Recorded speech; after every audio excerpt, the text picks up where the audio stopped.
Sonora FM.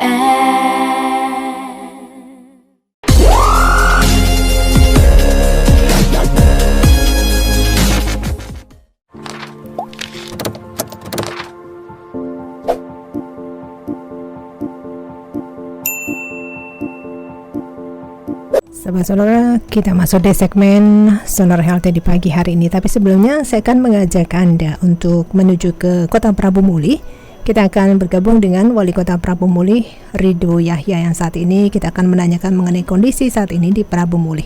Pak Ridho, selamat pagi. Pagi. Apa kabar Pak Ridho?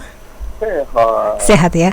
Pak Ridho, ini kondisi terkini di Prabu Muli seperti apa Pak? Saya rasa untuk saat ini kami tetap tenang dan waspada, apalagi kemarin keluarga almarhum juga sudah dirawat di rumah sakit, 3 orang, kemudian yang positif, yang negatif pun sudah kami kirim ke rumah sehat di Palembang juga. Kami tenang-tenang aja sekarang ini, tapi walaupun tenang tapi tetap waspada.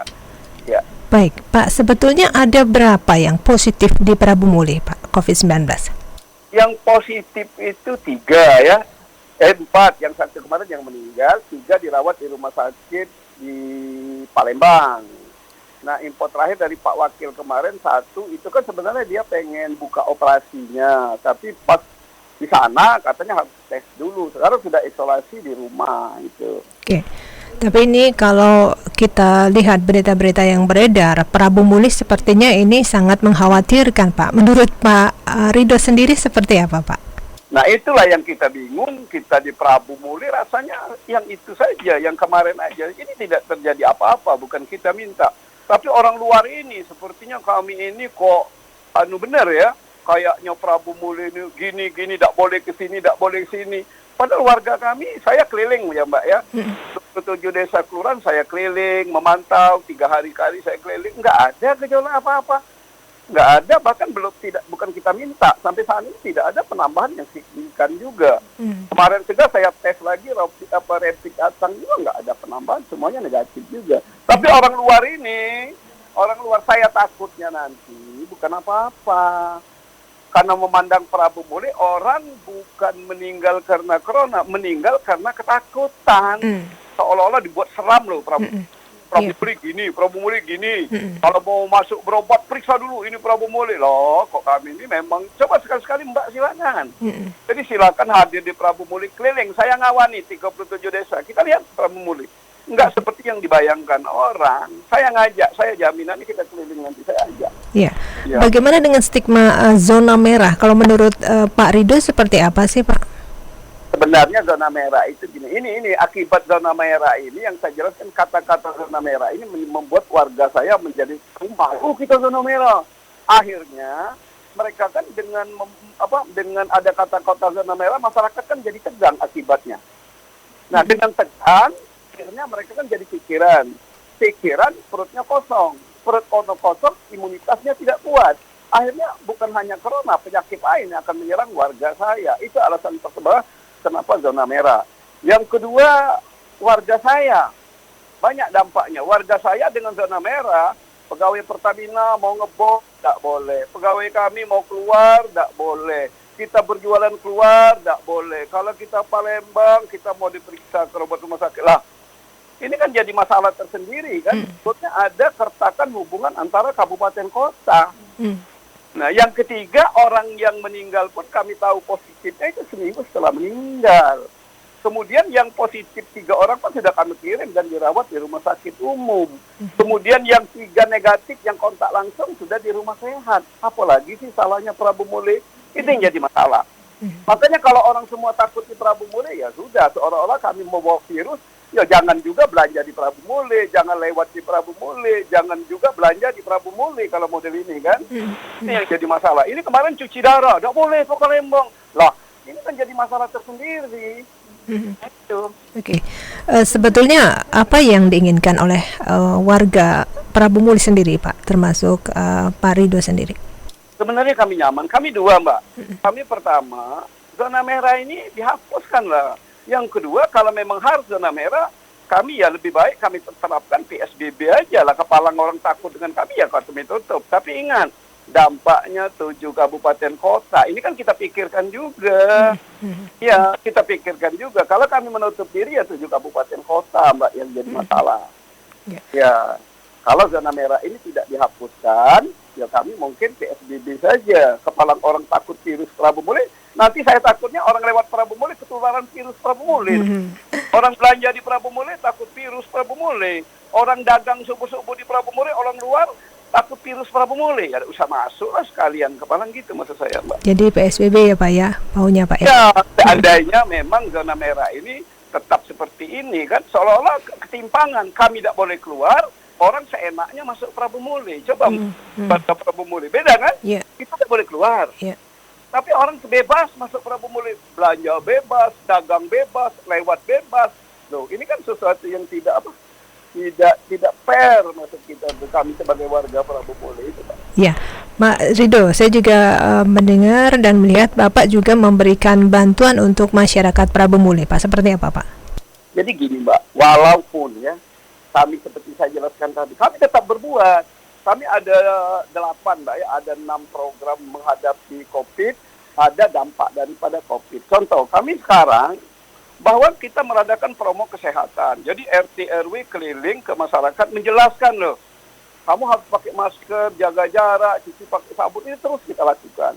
Kemudian juga kita mengadakan penyemprotan. Ini yang ketiga kemarin, Mbak. Ini keempat, insya Allah sebentar lagi minggu depan kami keempat. Kami bukan hanya penyemprotan massal dari RT RW kami lakukan, bahkan kita bagikan masker. Kan sekarang kebalikan, Mbak. Kamu pakai masker. Orang miskin apa mampu sih beli masker? Nah, yang ketiga penyemprotan. Jadi penyemprotan pakai masker. Yang keempat apa? Alat-alat. Sekarang kan kami kemarin dapat dari Pak Gubernur 80 rapid, Mbak. 80 rapid itu kami bagi untuk tim medis kami. Kemudian keluarga almarhum kami rapid semua. Itu habis. Kami datang kemarin, alhamdulillah malam semalam datang 2.000 rapid. Jadi 2 rapid ini cukup warga yang masuk ODP kita rapid, nanti rapid, kemudian warga silakan telepon 119 kalau mereka merasa ada curiga tentang gejala daripada virus. Yang keempat, insentif. Jadi seluruh tim medis sudah kita berikan insentif, bahkan kita siapkan 10 kamar hotel untuk tim medis kita. Kalau mereka ganti baju, kecapean, kita siapkan di hotel Grand kita. Nah, itu akibat daripada sudut kesehatan. Kalau dampak daripada sudut ekonomi, coba Mbak, saya kan dari dulu, Mbak, dari tahun 2008, setelah sholat subuh, saya itu nerima tamu, Mbak. Jadi berderet tamu itu. Apa keluhan mereka? Pak Wali, kami mau patuh dengan Pak Wali, disuruh di rumah kami mau. Tapi bagaimana loh Pak Wali? Di luar kami mati corona, di dalam kami mati kelaparan. Coba saya ojek ini, sebagai tukang ojek. Bayar angsuran ojek dari motor ojek, beli minyak motor dari itulah, hidup makan keluarga dari ojek. Sedangkan penumpang sepi, sekolah libur, pegawai libur, pasar sepi. Nah ini kan jadi masalah tersendiri, Mbak.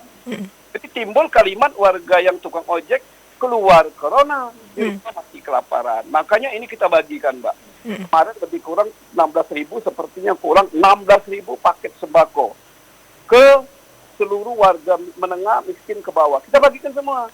Satu paket itu terdiri dari 20 kg beras, 2 kotak mie, dan 1 botol kecap. Itu untuk 1 bulan. Nah, baru kita bisa bicara. Kamu mantap-mantap di rumah, yo. Mana makannya? Makan sudah kita beri. Kamu pakai masker, yo. Masker sudah kita beri. Artinya kita itu punya solusi. Dan jangan menganggap orang itu kaya semua. Karena Prabu Muli masih banyak loh, Mbak, yang miskin, Mbak. Ini yang kita pikirkan. Kalau kaya semua kita tidak jadi masalah. Kamu di rumah, dia bisa beli makan melalui online, bisa. Kamu pakai masker, karena dia kaya, dia bisa beli masker. Yang kita pikirkan saudara kita, sahabat kita, keluarga kita, yang kehidupannya miskin. Ini yang menjadi prioritas pemikiran kita, Mbak. Ya. Pak Ridho, jumlah warga Prabu Muli berapa ribu, Pak? Jumlah Prabu Muli kalau kepala keluarganya 49.000, kalau jiwanya lebih kurang 201.000, Mbak. Nah, jadi kalau kakaknya 49.000, Mbak. Oke. Ini masih semuanya mendapat sumbangan dari Pak Ridho? Tidak semua. Kita harapkan tadi yang kaya. kapan lagi kita bisa membantu yang miskin. Yang miskin itu menjadi prioritas saya. Yang jadi masalah sekarang bertambah, Mbak. Yang kaya banyak ngaku miskin. Nah ini yang jadi dibantu saya sebagai wali kota. Kesadaran mereka ini yang belum. Makanya kita sosialisasi. Ayolah, yang kaya kapan lagi lah. Kiri kanan ada miskin 5, ya yang kaya yang bantu. Jangan yang kaya ikut mengambil kesempatan. Karena kenapa? Kalau orang kaya kan bisa sendiri. Kalau orang miskin nggak kita bantu, ntar dia meninggal di rumah karena kelaparan. Gitu, Pak. Pak Rido, apakah sampai dengan hari ini kan ada yang mengatakan tidak boleh melewati Kota Prabu Muli seperti itu. Kalau menurut Pak Rido sendiri, apakah sampai saat ini belum, Mbak? Boleh. Tidak ada larangan lewat Prabu Muli. Tapi kalau Prabu Muli dizolimi terus, kami tidak boleh keluar Prabu Muli, tidak boleh ke Palembang, tidak boleh ke Pali. Tiap kami diperiksa seperti kami diskriminasi, ya kami nerapkan juga dong. Tapi ini belum. Kita tunggu perkembangan dulu. Langkah pertama kali, kami adalah cabut zona merah dulu. Kalau itu tidak berhasil, kami akan mengusulkan ke Pak Gubernur, ke Menteri Kesehatan, ya kita terapkan PSBB saja. Tidak boleh. Saat ini boleh, Mbak, Mas. Ada penghalangan, tidak boleh. Saya tanggung jawab untuk saat ini tidak ada. Oke. Iya. Ya. Pak Rido, ada yang ingin disampaikan untuk masyarakat, Pak, khususnya yang ada di wilayah Sumatera Selatan. Silakan, Pak. Jadi begini, kalau warga Sumatera Selatan, saya ini serba susah kan. Karena mengapa, Mbak ya? Saya pesankan kepada Sumatera Selatan. Yang pertama, ini datangnya dari Allah Subhanahu wa Ta'ala. Artinya kita juga minta terhindar dengan Allah Subhanahu wa Ta'ala. Jangan sampai hidup ini ada dua, Mbak ya. Usaha dan doa. Berusaha saja kita nyemprot dan lain sebagainya, itu menyebabkan kita menjadi orang takabur, Mbak. Berdoa saja siang malam, itu sia-sia juga. Jadi kita harus dua jalan menghadapinya, usaha dan doa. Kalau kita berusaha dan doa, insya Allah Allah akan menijabah. Yang kedua, kepada masyarakat Sumsel, saya berpesan, selipkan di hati kita. Sedikit saja selipkan. Bahwa hidup ini tidak bisa diperpanjang atau diperpendek, walaupun 1 detik. Semoga keimanan kita kuat. Karena kita ini sudah diatur oleh Allah Subhanahu wa Ta'ala. Itu pesan saya. Jadi kalau kita berpikir gitu, tenang hidup kita. Yang ketiga, percaya diri. Itu penting. Percaya diri itu menambah imunitas kita. Tapi kalau kita sudah takut, jangan takut gini, timbulnya kita tidak mau makan, perut kosong, imunitas lemah, sehingga penyakit akan datang. Pede aja, semua kehendak Allah Subhanahu wa Ta'ala. Usaha dan doa, insya Allah Allah Subhanahu wa Ta'ala akan melindungi kita. Itu pesan saya. Baik, Pak Rido, terima kasih waktunya, terima kasih informasinya. Semoga semuanya mendapat pencerahan ya, Pak ya. Amin. Ya. Kapan-kapan ke Prabu. Baik, terima kasih Pak Rido. Selamat pagi Pak Rido. Itu tadi Bapak Rido Yahya, Wali Kota Prabu Muli, sudah menyampaikan informasi mengenai kondisi terkini di Kota Prabu Muli terkait dengan COVID-19. Sonora FM.